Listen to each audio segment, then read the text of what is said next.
Good morning. As-tu déjà entendu des gens te dire il faut pas shooter comme ça, il faut pas utiliser son appareil comme ça, ta composition elle devrait pas être comme ça, t'as pas le droit d'avoir des sujets flous, enfin bref.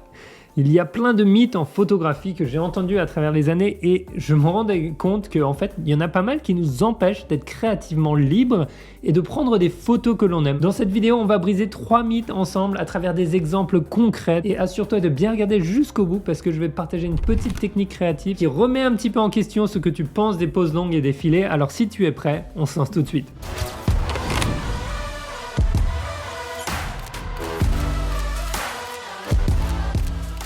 Allez hop, c'est parti. Riche de mes voyages dernièrement, de pas mal de shoots, j'ai pu réfléchir un petit peu sur des choses, sur des mythes que j'avais au début, que j'entends encore et toujours d'autres gens et qui nous retiennent vraiment en tant que photographe. Le premier mythe, vraiment, ça va être qu'une image floue est une image mauvaise. Alors là, je suis pas du tout d'accord.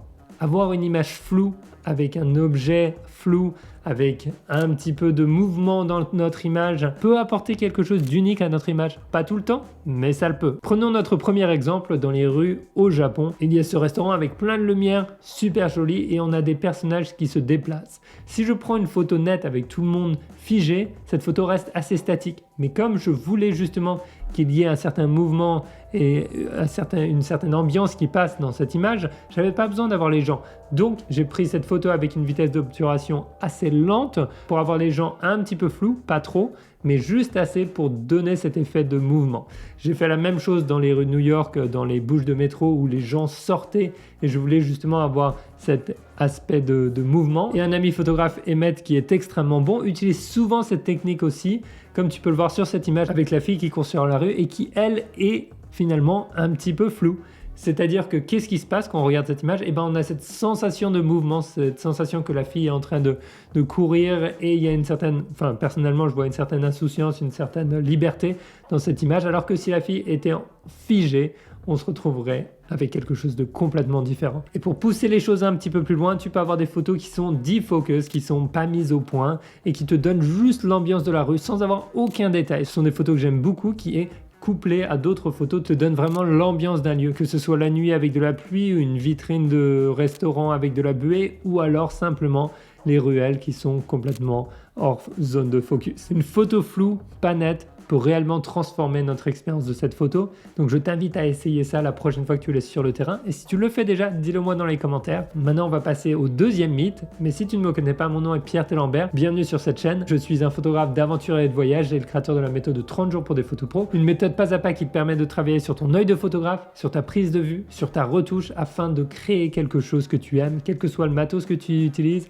et quel que soit l'endroit où tu te trouves. Il y a un petit lien dans la description si ça t'intéresse. Sur cette chaîne YouTube, je partage des tutoriels gratuits et des aventures photographiques. Donc abonne-toi pour voir la prochaine et si tu aimes cette vidéo, laisse-lui un petit pouce. Le deuxième mythe, c'est qu'il faut se concentrer sur les visuels en premier.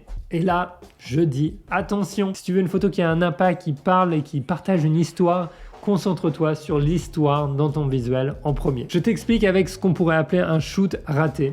J'arrive en Thaïlande sur une plage et je me dis ah, je vais avoir les photos type carte postale avec les palmiers, un petit peu de ville en arrière-plan et ça va être génial. Sauf que le problème, c'est quoi? C'est qu'il y a des poubelles partout. En plus de ça, il y a ces parasols partout sur la plage. Donc je me dis, aïe, ça va être compliqué. Je vais essayer de faire une composition avec juste les parasols et les palmiers.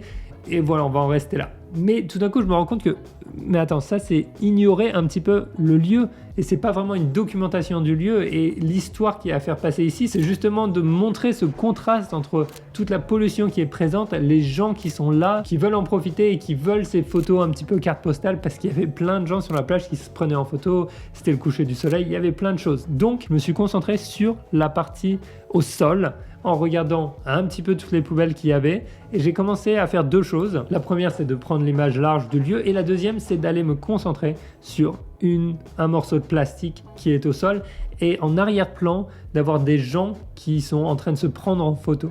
Pourquoi? Parce que pour moi, ça représentait les gens qui veulent un photoshoot, une image que l'on peut imaginer très propre, de soi qui est pour les réseaux sociaux où on aime bien embellir un petit peu la réalité, mais la réalité c'est qu'il y a des poubelles partout autour des gens qui sont en train de prendre ces photos, que les enfants sont en train de jouer au milieu de tout ça. Et pour moi, la vraie histoire sur ce lieu, elle était là et non pas sur avoir une photo type carte postale. Honnêtement, c'était pas un moment facile à photographier. Ça brisait un petit peu le cœur de voir l'environnement dans cet état-là, mais c'est la réalité de notre activité humaine. Et parfois, en tant que photographe, j'essaye de faire le choix d'aller dans le documentaire et non pas que dans le visuellement gratifiant et les photos type carte postale. Le mythe numéro 3, c'est qu'il faut contrôler ta scène. Et là, attention, si tu veux être frustré dans la vie, le plus simple, c'est de penser que les choses devraient être d'une certaine manière et de se dire que toi, tu vas tout changer pour qu'elle soit meilleure.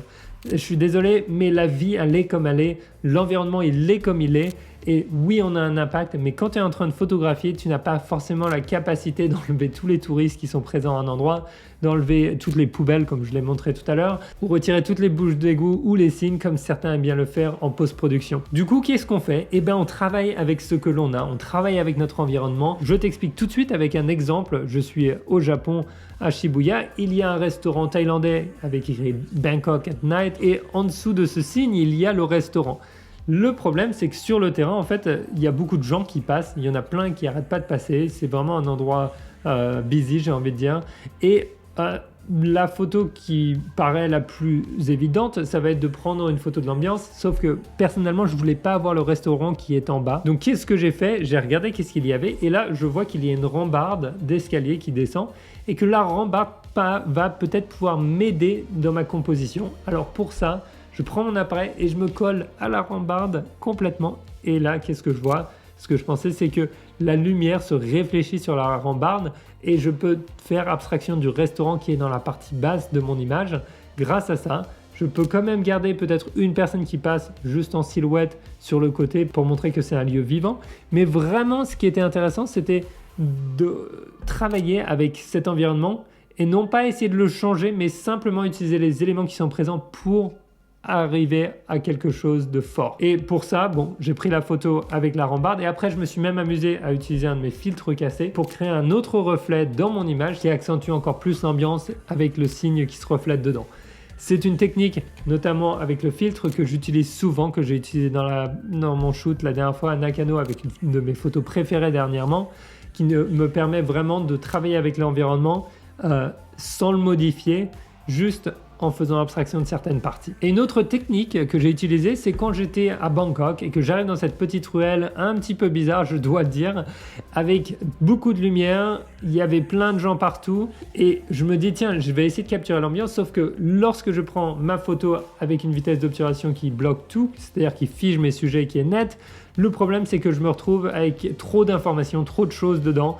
Du coup, qu'est-ce que j'ai fait? Encore une fois, j'ai travaillé avec la scène qui était présente et j'ai simplement ralenti ma vitesse d'obturation jusqu'à un point où j'ai commencé à faire des filets qui permettent de faire abstraction, si tu regardes bien, de tous les touristes qui sont en arrière-plan. On a quand même les lumières qui sont présentes et j'ai réussi cette photo où on a une personne qui marche à l'avant-plan avec le tuk-tuk en arrière-plan. Il y a beaucoup de flou, mais ça me donne le mouvement et ça me donne un petit peu l'ambiance de la rue en fait, sans avoir à modifier quoi que ce soit dans mon environnement. Encore une fois, ce sont des techniques qui vont te permettre de jouer avec ta scène et c'est à toi d'être malléable et de t'adapter et d'utiliser les éléments présents. Le chaos autour de nous ne va peut-être pas changer, mais la manière dont on va l'utiliser peut changer.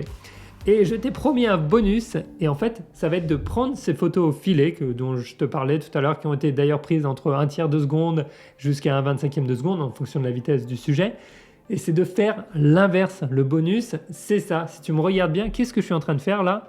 Eh bien, je suis dans un métro et en fait, je fais un filet inversé, c'est-à-dire que c'est moi qui suis en déplacement, il y a quelqu'un de figé sur le quai et en fait, je prends la personne au moment de mon passage avec le train. Et c'est une technique que tu peux faire dans un train, dans une voiture, enfin bref, dans tout objet en mouvement. Tu peux même la faire depuis ton vélo si tu veux essayer. Et ça permet d'avoir quelque chose d'un petit peu différent et de s'amuser différemment. Si tu en as marre des filets, essaye de faire l'inverse. Dis-moi tout de suite dans les commentaires s'il y a d'autres mythes qui te bloquent dans ta photographie. Et n'oublie pas ma petite fiche de réglage gratuite avec des conseils pour aller sur le terrain. Elle est disponible dans la description. Et si tu veux vraiment avoir des photos nettes, regarde cette vidéo. Et si tu veux 3 autres conseils et des erreurs à ne pas commettre, regarde celle-là. Maintenant, je te conseille d'aller dehors, essayer quelque chose de nouveau, essayer quelque chose de différent. Je te retrouve dans la prochaine vidéo ou dans un workshop dans la vraie vie. Ciao!